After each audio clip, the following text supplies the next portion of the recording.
Hello friends, this is lesson number 56 in the series of British English Literature, and today in this lesson we shall start our discussion on the famous play by Christopher Marlowe, that is Tamburlaine.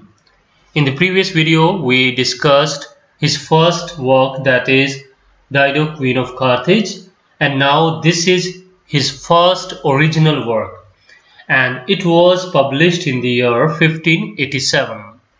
It was written in two parts. Let's start the plot.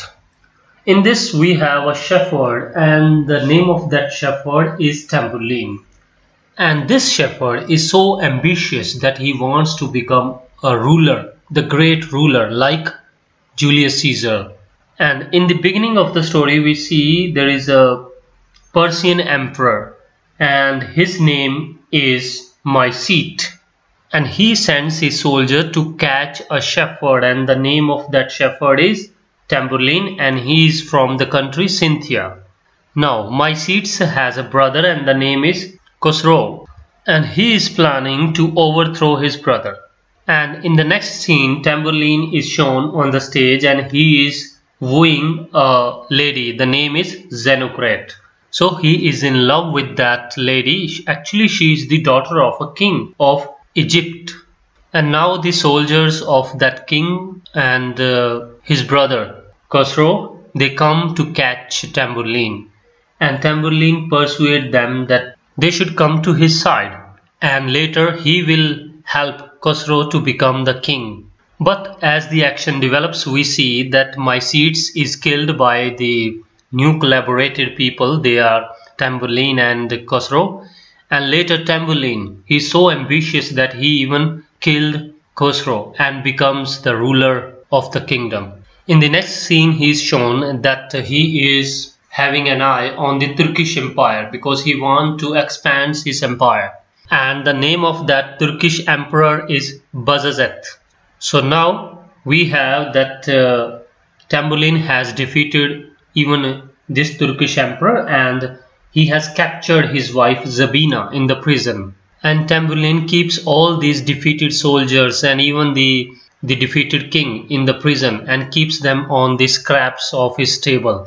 Means he is not giving them anything as a respectable, even the food. So he is treating them so brutally. And later in the prison we see the death of Bajazet and his wife Zabina. They kill themselves because they can't bear that terrible and shameful life. On the other hand, Tamburlaine, he is still conquering the world. Now he has his eyes on the Damascus. Earlier I told you that his love interest, that is Xenocrate, and that lady, she is the daughter of the king of Egypt, and her father too has his eyes on Damascus. Now there is the clash of their interest. And at the request of Xenocrate, Tamburlaine promised that once he becomes victorious in Damascus, he will give the charge to her father. So her father will become the king of that region. The governor of Damascus was fearing that there will be attack from Tamburlaine's side. He sent number of virgin girls to Tamburlaine's army, and only with the purpose to appease them and to make them weak, as they will get themselves busy in the love making and leisure and enjoyment. But Tamburlaine orders that these girls should be slaughtered. So everyone is killed, and their heads were displayed on the walls of that state Damascus. Here Marlowe presented a detailed narration of the brutal killing, rapes, bloodshed, murders, everything done by Tamburlaine, and then he became victorious. And later we see the marriage of Tamburlaine and Xenocrate taking place, and that is how we see the end of the part 1. So in the part 1 we see the rise of Tamburlaine to the power. He first beat the emperor Mycete, then his brother Khosrow, and then the king of Turkey, that is Bajazet, and then the empire of Damascus, he also takes that in his control, and eventually his marriage to Xenocrate. When we see the beginning of the part 2, Tamburlaine is shown with his sons. Two of his sons are so ruthless, so dangerous and of angry nature as he himself is. And the third son, the name is Caliphus. He is very soft-hearted and most of the time he is staying with his mother. So we have three sons of his. The names are Calibinus, Amorous. They are the two ruthless, brave sons. They are always involved in the war. And the third son is Caliphus. That is somewhat weak. And now we see the death of his wife as she becomes ill and she dies. And then we see Tamburlaine returning home and in anger he burns the city down to ashes. And in the next scene we have the appearance of the son of the king of Bajazet. Bajazet, you remember that Turkey king, and he had a son and his name is Callapine, and he was there to take the revenge of his father. Earlier he was in jail with his parents, but later he got the chance and he became free, and later he got some sort of a support from the other tributary kings. But despite that support from those other kings, in the war we see his defeat again. Now again we have Tamburlaine becoming victorious. But one thing he found, Tamburlaine, that his son Caliphus, he was so weak in the battle that he was always hiding in the tent. He could not go out and fight with the enemies. That really rages him, and as a result what Tamburlaine did, that he killed his own son in anger. Now Tamburlaine is presented like an almighty king. He is so great, and the defeated kings are there. They were pulling his chariot in the battlefield. Means there were no horses. Instead of horses he used his enemy kings to pull out the chariot, and he was hailing in the battlefield. And the words were like, "Hola ye pampered jades of Asia, what can ye draw but 20 miles a day?" Now Tamburlaine reaches Babylon to assassinate the governor. And the governor, he was already there to surrender, and in fact he was begging that his life should be spared. He will provide every treasure of the country. Tamburlaine orders that inhabitant of the city all should be thrown into the river, and further he burns down the copy of Quran and claims himself to be in the place of God, or even greater than God. So it seems much like Alexander the Great, that he is becoming the victorious all over the world. Eventually he falls ill and dies, but before dying he asked his son Amorous to conquer the remaining world.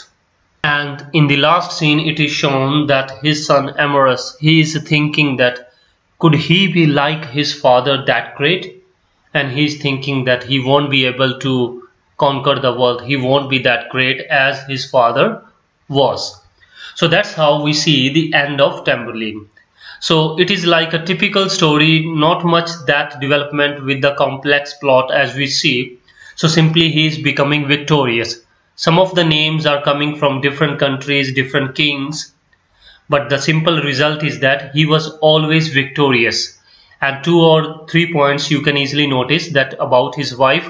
She dies of illness, and one of his son that was quite weak, he could not take part in the battle and he was hiding in the tent, and then Tamburlaine kills his own son for his cowardice. So that is all for the story of Tamburlaine, written by Christopher Marlowe, and there are several questions from this work. The first, what is the first original work written by Christopher Marlowe? Even in the previous video I told you that the first original work is Tamburlaine, not the Dido Queen of Carthage, because that was based on Aeneid, Virgil's Aeneid.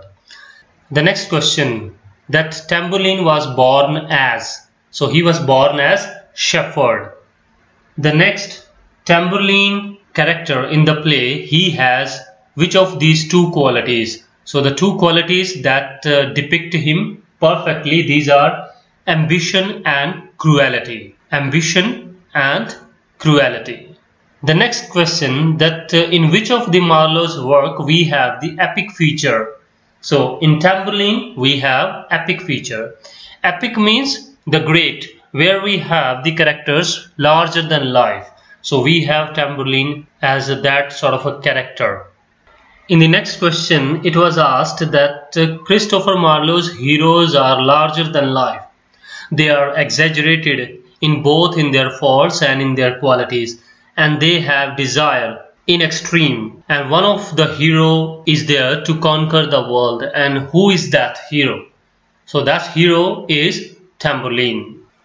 So that is all for this lesson. We have discussed Tamburlaine. It is contained in 2 parts. And all these characters are not so important, but remember the main plot line. It is quite similar to the life of Alexander the Great, who was also there to conquer the world. But we have Tamburlaine. He was born as a shepherd, and then eventually the incidents took him to the kingdom. There he became the king. First he defeated the king Mycedes, then his brother Corso, then the Turkey king Bajazet, and then his marriage to the daughter of the king of Egypt, that is Xenocrate, his love interest. And then in the second part we see his sons, 3 sons. One of them is so weak, that is Caliphus. Tamburlaine himself killed his son for showing weakness in the battlefield. And then we have him becoming victorious in Babylon, and there he did something against the religion. He burned down Quran and also threw the people into the lake. He claimed himself to be greater than the God. And several questions I discussed with you. So that's enough for Tamburlaine. In the next lesson we shall discuss another masterpiece of Christopher Marlowe, that is Jew of Malta. So once again, thanks a lot for staying connected with us, and have a great day.